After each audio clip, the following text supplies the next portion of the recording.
The west colonnade was still warm from the afternoon sun, and Captain Aldrich Vane stood at his post like a man cut from the same pale stone as the pillars.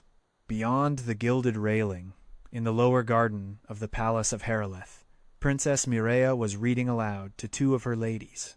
Her voice carried, soft and unhurried, and Aldrich heard every word and refused to listen to any of them. He kept his eyes forward. He had worn the iron-gray tunic of the Crown's personal guard for 9 years, and the captaincy for 2, and in that time he had taught himself a discipline finer than any blade. To be near her without being near her, to know the rhythm of her breath without admitting he knew it. The garden was very quiet. A bee moved along the lavender. Somewhere inside the palace, a door closed without urgency. It was the hour the realm called the lull, the slow space between the changing of the watch and the lighting of the lamps, and Aldrich had always loved it and always mistrusted it. Stillness was where mistakes nested. A page boy crossed the colonnade, stopped, and offered him a folded note. Aldrich did not move his head. He took it with the gloved hand that was not on the hilt of his saber. The page bowed and went. 3 lines. In the careful hand of Lord Renby of the Inner Council. We have reason to believe an attempt will be made tonight. Bring her to the stone room at the chime of 9. Tell no one beneath your rank. Aldrich read it twice. He folded it once, slid it inside his cuff, and looked out across the garden as if nothing had changed. The bee was still on the lavender. Princess Mireia was still reading. It was the 7th warning of its kind in 11 months. 3 had been false, 2 had been tests, 2 had been real, and one of the real ones had cost a young guardsman named Tomas his right hand. Aldrich had stood at the boy's bedside while the surgeons worked, and had said nothing the whole hour, and had returned to his post by dawn. He counted the bells until 9, 2 hours. In 2 hours a man could walk the inner ring of the palace 4 times, change the rotation at the east gate, place his 3 steadiest men along the chapel corridor, and still be back at his post in time to look as if he had not moved. Aldrich did all of it without seeming to move at all. The household saw a captain standing still on the west colonnade. The household was not paying attention. He found Sergeant Voss at the east gate and gave him 3 orders in 2 sentences. He passed the kitchen door and the cook nodded at him, because the cook always nodded at him, and he nodded back, because that was the kind of small loyalty a wise officer kept warm. He went down the servants' stair to the armory and signed out 2 short blades he did not intend to carry, which would be missed by exactly the person he wanted to miss them. He went back up by a different stair. At his post again, he looked exactly as he had before. The bee was gone from the lavender. Mireia had stopped reading. She was watching him across the long, bright distance of the garden, and she knew, in the way she had always known, that something had moved. Aldrich walked down the shallow steps, and Mireia looked up before he had spoken, the way she always did, as if his footstep had its own particular weight. She closed the book on her finger. "Captain, your Highness," he inclined his head. "The council has asked me to escort you to the stone room at the 9th bell. Lord Renby will explain there." A small line appeared between her brows. The ladies tactfully discovered something interesting in the hedges, and drifted out of earshot. Mireia did not look away from him. Another warning. "Yes, Highness. And you believe it." He let half a beat pass. "I prepare for it. Belief is the council's business." She almost smiled. He had given her that line before, in different words, and she had teased him about it in the long winter when her cough was bad, and he had sat outside her door all night, 3 nights running, pretending not to hear her humming through the wood. "Captain," she said quietly, "if it is real, I want it understood between us. Before we go into that room, I will not be sent away. The country is hard enough without its princess hiding in another country's house." "That is not my decision, Highness." "Whose then?" He did not answer. She studied him. He let her. He had taught himself to be looked at like a wall, and he had also taught himself, in private, and only in private, to be glad when she was the one looking. "Walk with me to the chapel," she said. "I want to light a candle for Tomas." He fell in at her left shoulder, 3 precise steps to the rear, and they crossed the long gallery together in a silence so practiced it was nearly music. The attack came at the 8th bell, not the 9th. Aldrich heard the first sound and understood it before the second had landed a clipped, wrong rhythm of boots on the polished floor, men moving in step who had no business being in step inside the palace. He stepped sideways across Mireia's path without speaking, and put his back to the chapel door. 6 men, in the dark coats of the household stewards, came around the corner at a steady walk. 5 carried short crossbows held low against their thighs. The 6th had drawn a long, thin knife, and was looking at Aldrich the way a clerk looks at a column of figures. "Captain Vane?" the knife man said politely. Stand aside. We have no quarrel with you. Aldrich did not draw. He spoke low over his shoulder, without turning his head. Highness, through the chapel, the sacristy door, lock it from inside. Captain, now. He heard her move. He heard the chapel hinge, breathe, and close. He kept his eyes on the 6 men, and the world narrowed to the small bright width of the gallery between them. Stand aside, the knife man said again. No. There are 6 of us, Captain. There are 6 of you, Aldrich said evenly. And 1 of me, and 1 door, and that math has been done at this post for 200 years. It always ends the same way. The knife man's mouth tightened. The crossbows came up. Aldrich had said once, in the mess hall, when a younger guard had asked him what made a man stay still under a raised weapon, he had said, after a long minute of looking at the rim of his cup, "You do not stand still for the weapon. You stand still for what is behind the door." The boy had laughed. Aldrich had not. He drew now, in one clean motion, and stepped into them. He did not fight as the songs would have it. He fought as a man taught by hard captains in cold yards, who had unlearned every flourish before he was 20. He took the first crossbow bolt high on the left shoulder and ignored it. He cut the knife man across the wrist before the second bolt was loosed and the knife rang on the marble. He put his shoulder into the second man and drove him into the third, and both went down hard. He turned in the small space, blade low, and the 4th man hesitated for half a heartbeat, and Aldrich used it. It lasted less than a minute. 2 of the 6 were on the floor, 1 was running, 3 had pressed back against the far wall with their hands open and weapons clattering at their feet. Aldrich stood between them and the chapel door, the second bolt low in his thigh, his breath even, his blade still up. Behind him, very faint, he heard Maria try the sacristy door from the inside and find it would not yield. The lock had jammed, or someone had wedged it. He did not let himself think about it. Boots in the corridor. The household watch. Late. "Captain," the watch sergeant called, sword drawn. "By the king's order, secure her. By any means, take her through the river gate and out of the city tonight." Aldrich did not lower his blade. On whose word? The council. The king. The watch sergeant was a good man, slow-spoken, white at the temples. He looked at the bolt in Aldrich's thigh and looked away. "There's a carriage at the river gate. You're to go with her. Quiet. Tonight. The high steward has been arrested. We don't yet know how deep." The chapel door opened, and Maria stepped out. She had heard the latter half. Her face had gone very still, the way it did before she said something the council would not like. "I am not going to a foreign court," she said. "Highness," the watch sergeant began, "I am the only daughter of this house. If they take me out of this country tonight, every farmer in the southern provinces will hear by tomorrow noon that the crown ran. If I am not here at the harvest assembly in 3 days, my father loses the north. We have all read the same dispatches." She turned her eyes on Aldrich. "Captain, tell him."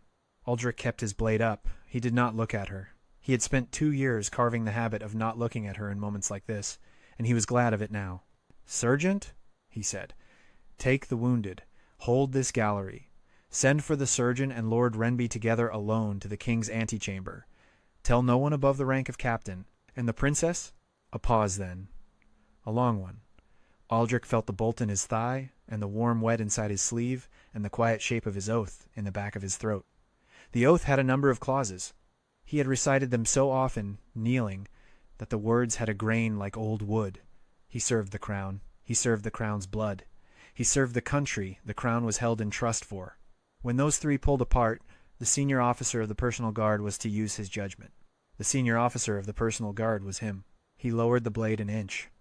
Not in surrender. In choice. "The princess stays," he said.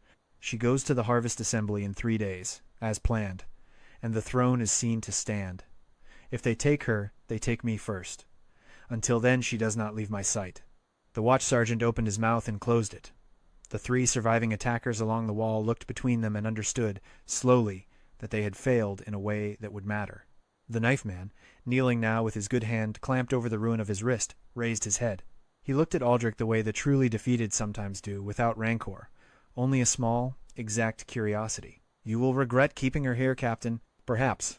There are more of us than the watch knows." "There are always more of you," Aldrich said. "It is one of the things one learns at this post." The knife man almost smiled. The watch sergeant prodded him to his feet with the flat of a blade, and the line of prisoners moved off down the gallery without further sound. Aldrich did not watch them go. He watched the corners they passed, and the doors beyond the corners, and the windows above the doors. The leg had begun to set up a slow, steady weight, the way a wound did when the blood was deciding what to do next. He took the weight onto the other leg and let none of it reach his face. Maria said very softly, "Captain." "Highness," Aldrich said, eyes on the corridor. "With respect, walk." They moved through the palace by ways most of the household did not know existed. A linen passage, a servant's stair the masons had left for themselves 3 centuries ago, a narrow gallery above the kitchens where the air smelled of bread. Aldrich went first, blade sheathed but loose, listening. Maria walked at his back without a sound, holding her skirts close so they would not whisper on the stone. He felt her 3 steps behind him as if a second heart had attached itself to his spine. At the turn above the wine cellar, he stopped, raised one finger, and listened. 3 breaths. 4. The faint scrape of a buckle being adjusted, 2 corridors away. "Back," he said without turning. "The dry passage." She moved before he had finished the word. He had drilled the household roots with her in the first week of her 17th year, and she had remembered every door. They cut left through a serving alcove and crossed behind the kitchens to a narrow recessed corridor used by the chandler's boys, and the boys were not there tonight, which was its own piece of information. A man stepped out of the dark at the far end, steward's coat, crossbow lifted. Aldrich did not give him the second he wanted. He closed the distance in 4 long strides, struck the bow aside with his forearm, and put the pommel of his saber cleanly against the man's temple. The man dropped without a sound. Aldrich caught the crossbow before it hit the stone, eased it down, and listened again. Nothing. The household was still asleep above. Whoever had sent these men had counted on the lull to cover them, and the lull had agreed to do half the job and then quietly changed sides. He looked back at Maria. She had pressed herself against the cold wall, both hands flat to the stone, and she was not afraid. He had expected fear. He had prepared a small, level voice for it. He did not need the voice. "There will be more," she said. "Yes, Highness." "Then we keep walking." They kept walking. 2 more turns. A low door behind a tapestry of hounds. A second narrow stair the masons had been even more secret about. Aldrich set the dropped crossbow against a step on the way up, hilt forward, the way a man marks a path for the men who will come behind him. They reached the king's antechamber by a door the king himself had forgotten existed. The king had not. He was waiting, in his shirt-sleeves, with Lord Renby and 2 old captains of the outer guard and a kettle. The kettle, somehow, was the thing that nearly undid Aldrich. He had not eaten since noon. The king looked at his daughter. He looked at the bolt in Aldrich's thigh. He looked at his daughter again. "You disobeyed the order to remove her." "Yes, sire." "On what grounds, Captain?" "On the grounds that the order carried out lost you the north." "Sire." The king did not speak for a long moment. Then he sat down at his small writing table and rested his weight on his hands. "Renby," he said. "The High Steward. In the East Tower, sire. He's already begun to name names." "How many?"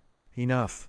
The king nodded once. He looked at Aldrich again, properly this time, the way one looked at a man instead of a uniform. "You will pay for that judgment, Captain, in one way or another. The council will demand it. So will I. Not tonight." He picked up a pen and put it down. "Tonight you will sit in that chair while the surgeon takes the bolt out of your leg. And you will tell my daughter exactly what is going to happen at the Harvest Assembly in 3 days. And at sunrise you will resume your post, and you will not, for the next 72 hours, leave her side. Are we agreed?" "Yes, sire." The surgeon came. The surgeon went. Aldrich did not make a sound while the bolt came out, which the surgeon, a tired man with grandchildren, mentioned approvingly.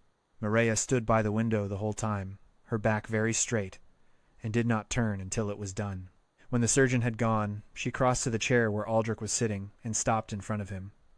He stood up at once, the leg held. He kept the small wince entirely out of his face. "Sit down, Captain." "Highness, I am on duty. You are bleeding through fresh linen, and your captain is the king, and the king has gone to bed. Sit down." He sat. She stayed standing. She did not look at him. "In the gallery," she said, "you said for the country. You said it twice, once to the sergeant, once to me." She paused. "I have been raised by men who say for the country when they mean for the crown, and by men who say for the country when they mean for themselves. I want to know which kind of man you are, so that I know what to do with the next 3 days." He thought about that for a moment. He had been asked harder questions and easier ones, and never one that mattered more. "Highness," he said, "I serve the crown. The crown is the country's promise to itself that it will not be ruled by whichever knife happens to be sharpest in any given month. If I serve the crown badly, I betray the country. If I serve a person on the throne badly, I may betray only that person, which is a smaller failure. Tonight I judged that obeying the order to remove you would have been the first kind of failure, and refusing it might be the second. I chose the second." He stopped. "I am not certain it was the right choice. I am certain it was the choice I am allowed to make, and that I will answer for it as required." She looked at him properly for the first time since the gallery. "And the other thing you said, for the country's daughter." He did not look away. He did not, this time, give himself the luxury of looking away. "The country's daughter, Highness, is also a person.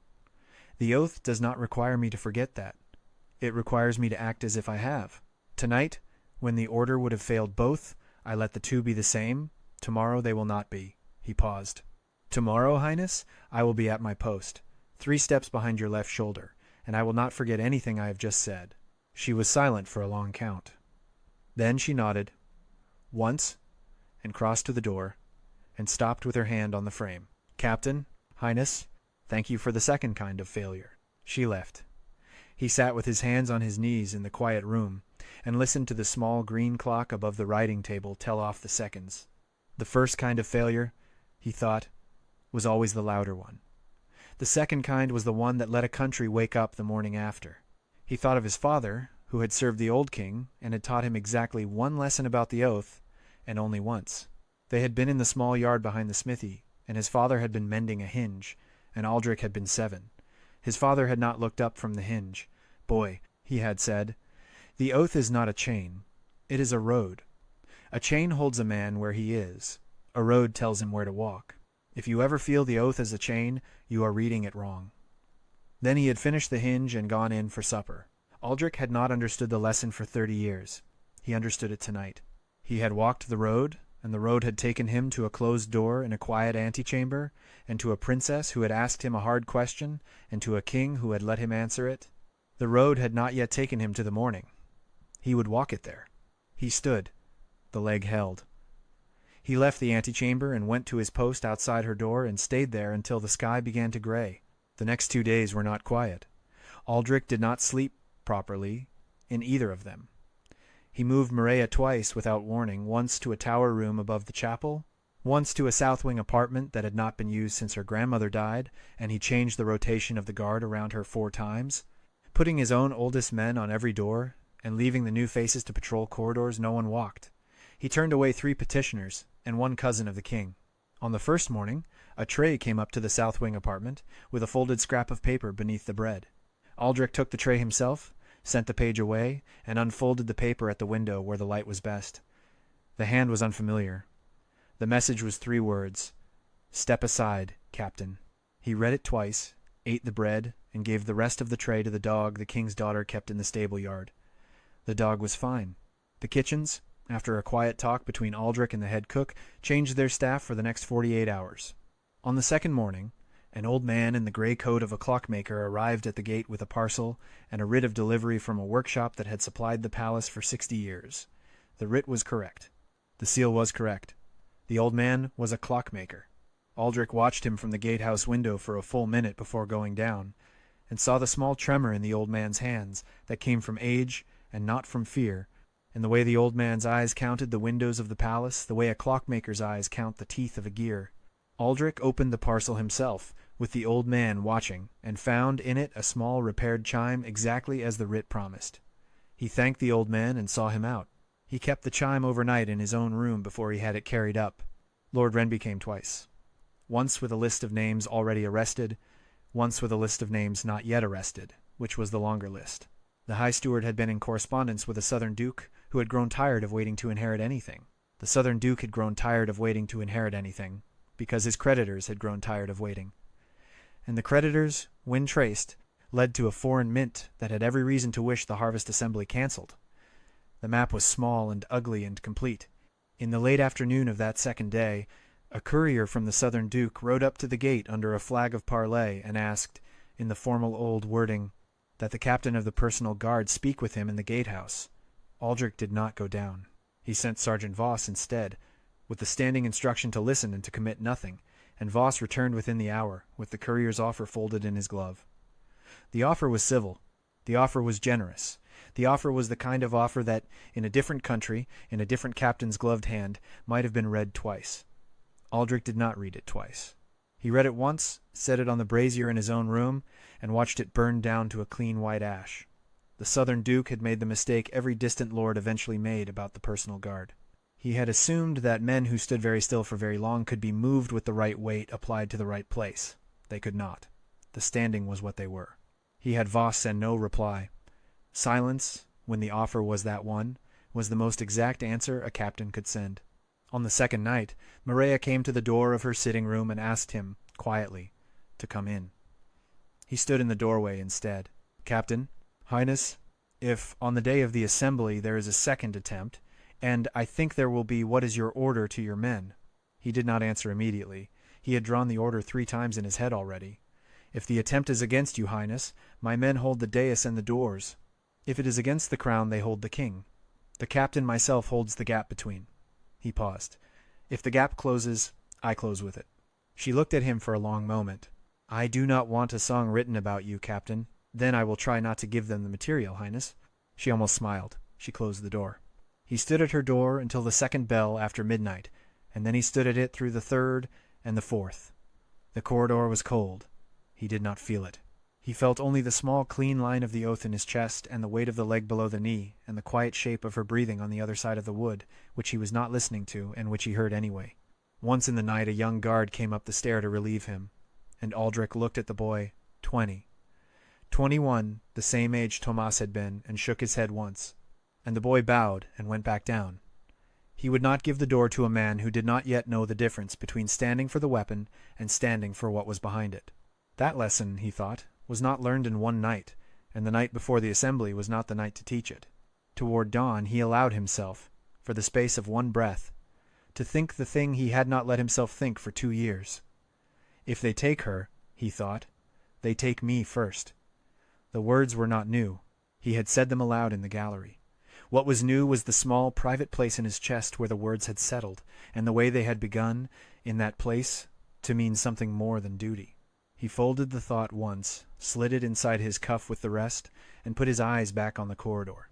The stone room, on the third day, was crowded to the walls. Province lords, guild masters, 2 visiting envoys, the high priest in his pale robes. Princess Mireia stood on the dais in deep crown gray and spoke for 9 minutes without notes, and Aldrich stood at her left shoulder in fresh dress uniform and a faint limp, and let no one within 4 steps of her.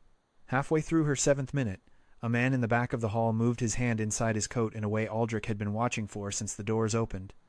Aldrich's eyes found his. The man's hand stopped, found nothing in his coat that he was permitted to find, and came back out empty. 2 of Aldrich's men were already at his elbows. The man was escorted out so quietly that the lord beside him did not realize for another full minute that the seat next to him was empty. Maria did not break the sentence she was speaking. She spoke of the harvest flat numbers, plain words. She spoke of the southern roads. She spoke of the levy and what the levy would and would not be asked to do. She did not speak of the dead steward in the east tower, or the bolt that had been taken out of her captain's leg, or the lock that had jammed on the sacristy door. She did not need to. The room had heard the rumor, and the room had been watching her shoulders, and her shoulders did not move. In the 8th minute, she paused. The high priest had been waiting to be offered the floor at this moment, and she did not offer it to him. The pause was deliberate. She let it sit. 2 of the lords at the back leaned forward in their seats. My father, she said, asked me what I would say to you today. I said that I would say the things he had taught me to say. He told me to say one more. She looked across the hall, and the look stopped on no one in particular, and on everyone. The crown is not a person. The crown is a promise. The promise holds tonight because the people in this room mean for it to hold. I trust you to mean it. I will hold up my end. It was not a speech anyone had drafted for her. It was hers. Aldrich, who had heard her practice the prepared version 6 times in the south wing the day before, did not blink. When she had finished, the Lord of the Northern Marches, a thick-shouldered man who had not bowed to anything in 20 years, bowed. He bowed the slow, exact bow of a man who had ridden into the room expecting to weigh a girl and had been weighed by her instead. He took a long count to come up. When he did, his eyes found Aldrich over the heads of 2 intervening guildsmen, and he gave the smallest possible nod, a soldier's nod, the kind that recognized another soldier without making a speech about it. Aldrich returned it inside his own face only, without moving. The room understood. The crown stood. The North would hold. The applause, when it came, was the kind that begins at the back of a room and works forward by degrees, as if each lord were waiting to make sure his neighbor would not be ashamed. Mireia did not bow. She inclined her head, the way her grandmother had taught her, and stepped back from the dais, and the room rose to its feet. The high priest came forward, late, and offered a blessing in his elder voice. The lords filed past, 2 by 2, and each of them looked at the princess and then at the captain at her shoulder, and remembered, very precisely, who had stood between what and what. In the corridor afterward, between the murmurs and the small bright sound of cups, Mireia touched the back of Aldrich's gloved hand with one finger. It was the briefest touch, and no one saw it but him. "Captain," she said low, "when you said no, in the gallery, to the order, Highness, you said it for the country." He did not answer at once. He looked at the long line of guildsmen filing out, and the sun coming sideways through the high windows, and the small green of the inner garden beyond. He was very aware of the weight of his sword and the weight of the oath, and the warm small place on the back of his hand where her finger had been. "For the country, Highness," he said quietly, "and for the country's daughter. The two are not always the same. Tonight they were."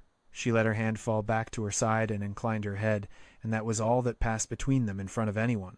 He resumed his post the next morning at the west colonnade. The afternoon sun warmed the stone. A bee moved along the lavender. Princess Mireia, in the lower garden, read aloud to 2 of her ladies, and Captain Aldrich Vane stood like a man cut from the same pale stone as the pillars, eyes forward, hearing every word, and refusing to listen to any of them. His leg would heal. The oath had held. The country had its harvest, and its princess, and one tired captain who had learned, that long evening in the gallery, the exact difference between a man who loved and a man who guarded, and the narrow, honorable ground on which, for one night, those two had agreed to be the same. It was enough. For a man who had taught himself to want nothing, it was a great deal more than enough. He thought, once, of the page boy who had brought him the folded note 4 days before, and of how the boy had not understood that the small square of paper in his small clean hand had been the first weight in a measure that had been weighed across 4 nights and 3 dawns and 1 closed sacristy door. Then he set the thought down, where he said all such things, in the small private place inside his cuff, and put his eyes back on the lavender. He kept his eyes forward. He did not move. And behind him the realm went on, quiet and unbroken, in the long late light of the lull.